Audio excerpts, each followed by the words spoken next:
Journalist महोदय, बाबा सिद्दीकी एक सुलझे हुए पढ़े लिखे 3 बार का विधायक और एक व्यापारी और हॉलीवुड और बॉलीवुड में एक अपनी पहचान बनाने वाले शख्सियत जो मुंबई में रह रहे थे। उनका कोई ज़्यादा मेरे समझ से बड़ा दुश्मन कोई नहीं था, लेकिन किस दुश्मनी से लॉरेंस बिश्नोई के ग्रुप, जो बिश्नोई जेल में है और जेल में रह करके इस तरह का साजिश करना, यह हमारे कानून पर एक सवालिया निशान बनता है। हमारा जो क्राइम ब्रांच है, सीआईडी है, सीबीआई है, इस पे एक सवालिया निशान बनता है। और लॉरेंस बिश्नोई का 3 बच्चे छोटे छोटे, जो 2 यूपी का और 1 हरियाणा का, वहां जा करके 20-25 दिन रैकिंग करना, वहां पे पूरा घूमना और उस पे किसी को शक नहीं होना, ये हमारे कानून पर और हमारे सिक्योरिटी पर सवालिया निशान बनता है। जहां पे वो बुलेट प्रूफ कार में और उनके ऑफिस में सुरक्षित थी, उनको जो है बाहर निकलते ही गाड़ी में बैठने के वक्त गोली मारी जाती है सीने में। ये दुर्भाग्यपूर्ण और दुखद घटना है, इसकी मैं निंदा करता हूं। और बाबा सिद्दीकी को श्रद्धांजलि देते हुए उनके परिवार को सांत्वना और हिम्मत अफजाई के लिए मैं दुआ करता हूं कि उनका परिवार हिम्मत से काम ले और इस मुद्दे को, जो चुनाव का वक्त है, महाराष्ट्र में असेंबली का चुनाव है, और ऐसी हालत में इसे हिंदू मुस्लिम का रंग कोई ना दे, या व्यवसाय का, बिजनेस का, रंजिश का, या गैंगस्टर का, ये कई अन्य कारण हो सकते हैं जो वहां की सिक्योरिटी, वहां की पुलिस, वहां का विभाग जांच कर रही है। इसके लिए वहां के मुख्यमंत्री और सभी मंत्री चिंतित हैं।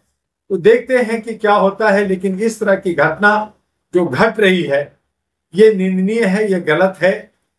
बाबा सिद्दीकी पे गोली चलाना, अन्य राज्यों में इसी तरह से हिंदू मुस्लिम और दबंग और बड़े लोगों को गोली का निशाना बनाना, और ये भी हो सकता है कि बाबा सिद्दीकी के बाद सलमान खान पर भी गोली चलाया जाए, क्योंकि सलमान खान बाबा सिद्दीकी की बहुत नजदीकी, बहुत प्यारे और दुलारे उनके जो है एक आर्टिस्ट है। उन पे जो है यही बिश्नोई ग्रुप ने पहले भी अटैक कर चुका है। तो सलमान खुर्शीद का शायद दूसरा नंबर आ सकता है। अब सरकार को देखना है कि क्या बाबा सिद्दीकी के बाद जो है सलमान खान पे गोली चलेगी। लॉरेंस बिश्नोई ने एक चिट्ठी भी कल वायरल किया, जिसमें लिखा गया कि जो भी सलमान खान के करीबी होगा उसका यही दुर्दशा होगा।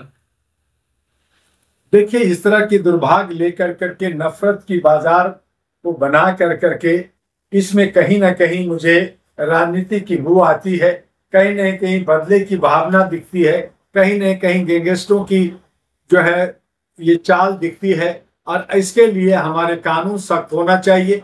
हमारा जो है विजिलेंस, हमारा जो है इंटेलिजेंस ब्यूरो को मजबूत होनी चाहिए और ऐसे लोगों को सबक सिखानी चाहिए। आज जिस तरह से जेल में रह करके कैदी बाहर की दुनिया में साम्राज्य फैलाना चाहता है, तो इस तरह का जो बढ़ावा कौन दे रहा है, इसकी गहन जांच होनी चाहिए।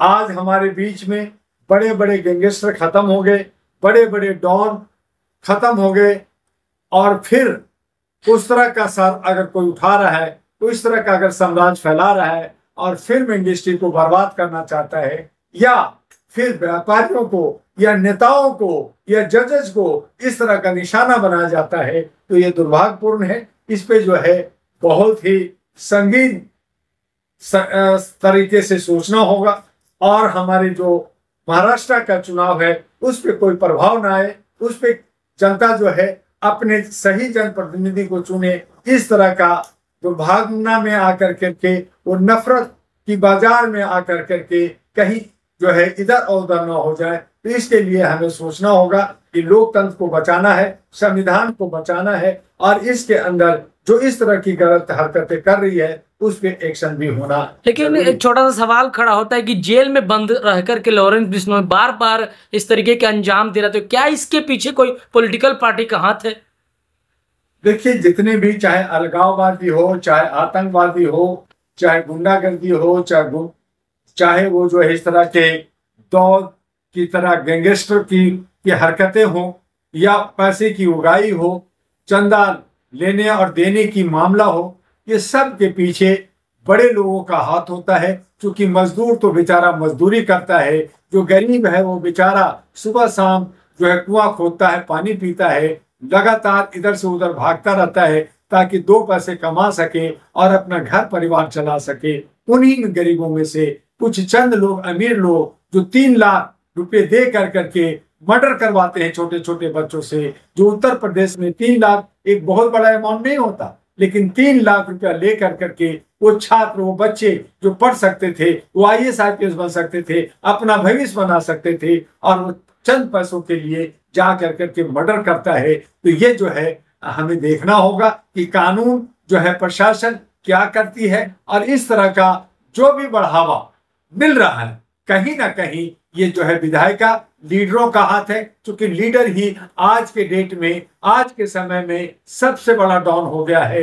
करोड़ों अरबों रुपया में खेल रहा है। करोड़ों अरबों रुपया जो है पानी की तरह बहा करके, जनता को गुमराह करके, जनता को डरा करके, सहमा करके वोट लेती है, और सत्ता में बैठ करके कुर्सी और सत्ता खेलती है। तो इन तमाम चीजों को बदलना होगा। और इसके लिए डॉक्टर दुआ का आपके चैनल से कहना है कि आप सभी लोग ऐसे चंद लोगों को चुने जो पैसा खर्च नहीं कर सकता, जिनके पास पैसा नहीं है, लेकिन समाज सेवा की भावना है, देश सेवा की भावना है, वो अच्छे नियत से काम करता है, पढ़ा लिखा समझदार है। और उसी के लिए अहरा नेशनल पार्टी 2009 में बनी, और अहरा नेशनल पार्टी दिल्ली के विधानसभा असेंबली इलेक्शन में 70 महिलाओं को उतारने की पूरी तैयारी कर रही है। उसमें हम अच्छे सच्चे महिलाओं की तलाश में हैं। अच्छे सच्चे पढ़े लिखे और सामाजिक काम करने वाली महिलाएं अहरा नेशनल पार्टी से आए और अपना किस्मत, अपना भविष्य और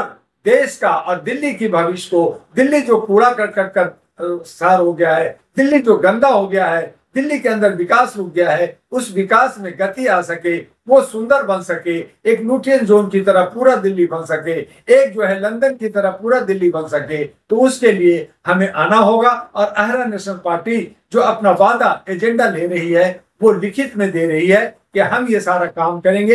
अगर नहीं करते तो मेरी चल अचल संपत्ति जब्त होगी, हमारी सदस्यता खत्म होगी और पार्टी भी निरस्त होगी। तो इन्हीं चीजों को लेकर के अन्य राज्यों में भी हम लोग जो है, महाराष्ट्र में भी, आपका झारखंड में भी और बिहार में भी आगे कदम बढ़ा रहे हैं।